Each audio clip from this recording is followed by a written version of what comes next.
I started getting referrals for clients who were parents of children with special needs who had experienced parent blaming.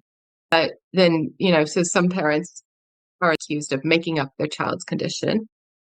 Other parents are accused of bad parenting, neglect, just different things. Whenever they're a difficulty for the school or a difficulty for the service, they're asking for something, they're complaining about something that hasn't gone right, they start getting accused.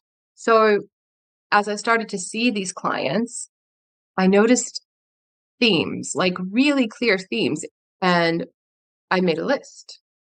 I made a couple of different lists. The first list I made was about the way the relationship evolved or devolved. So initially, there is the gratitude and the optimism of the relationship, which you might think of as the honeymoon phase. So you get your child into a new school where maybe they weren't doing so well at the last school, get them into a new school, or you finally get them seen by a medical professional. They've been on a waiting list forever. And a lot of times parents would be really grateful. Sometimes they're skeptical. It depends what the past experience has been like, and it depends on what they feel about the professional in front of them. Sometimes there's skepticism, but they're optimistic. They're like, I really hope this one is okay. I really hope this professional gets it. And other times they might just go in thinking, yay, I finally got them to CAMS. I finally got them into this school. I finally got this thing, and it's going to be wonderful. So there's gratitude. There's hope, optimism, and gratitude, and basically a big desire to not mess things up. So as the parent, you feel very much like hoping this all goes well. Stage 2 is small problems.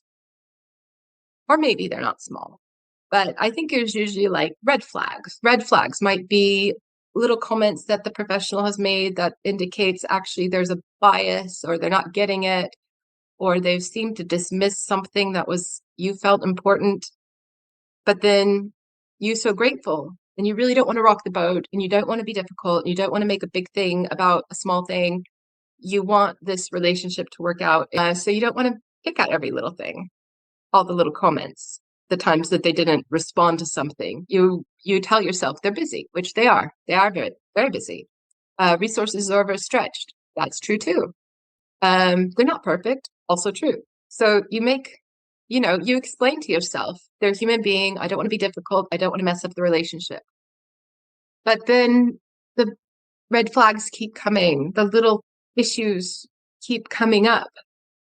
And then you start to think, okay, but now my child's not getting this thing that they need.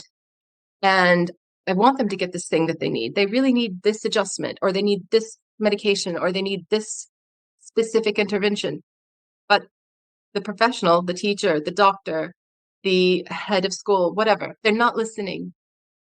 And then this thing is not getting done, and it's a problem. Then stage 4, a growing anxiety about what your options are, because you are aware that they have the power.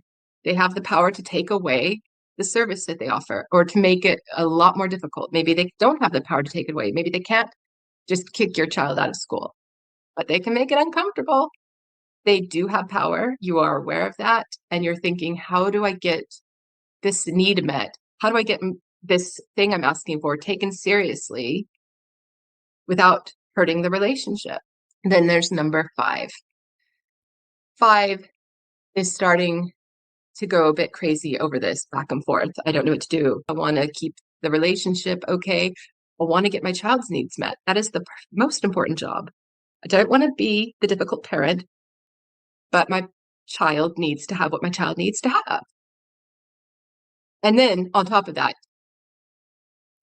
if there is a growing tension in the professional relationship, the professional may be sending messages, you're being irrational, you're asking for too much, you're seeing stuff that's not there, oh, you're confused, you don't understand the process, or you didn't do this correctly, you'll have to wait till next year. And you start going crazy, and you start feeling like you failed your child. You still don't want the relationship to fall apart. Is there any way we can salvage this? But I also cannot not do my job as a parent. My child needs this. And This is where the exhaustion starts to happen. You start to deteriorate, you fall apart. With me, it was fabrications written about my son. I was being told we're not a big deal, and I was making it a big deal. And I kept going back to what was it that was written? Oh no, that's really bad. That's really bad. It is a big deal. And all I'm asking is for a correction to be made, and they are refusing. Like, I'm not the one making it a big thing. They are by refusing to correct. Okay, going to my personal stuff, but yeah, but this is what it is. It's maddening. It is maddening, and it's exhausting, and it drives you to distraction, as you just saw me being distracted by thinking about. People live with that for years. It drives people to collapse.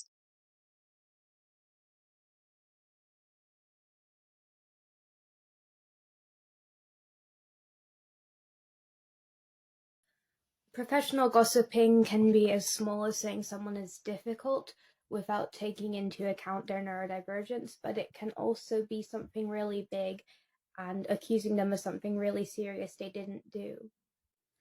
As an autistic student and as an autistic parent, me and my mom have both experienced this. And sometimes it can stop at a microaggression, but sometimes it can lead to coercion, dehumanization, harassment, and trauma. And even if it never becomes overt, it still builds up over time, and we know it has a bigger impact.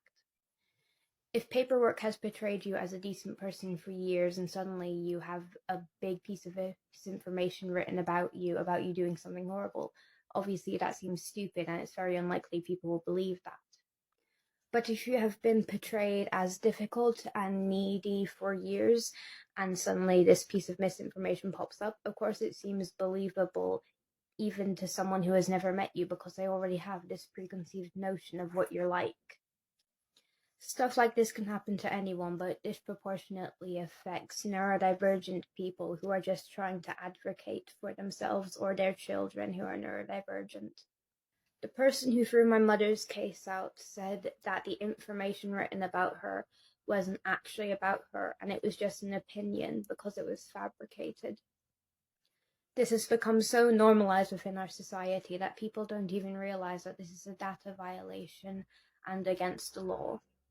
And that needs to stop now.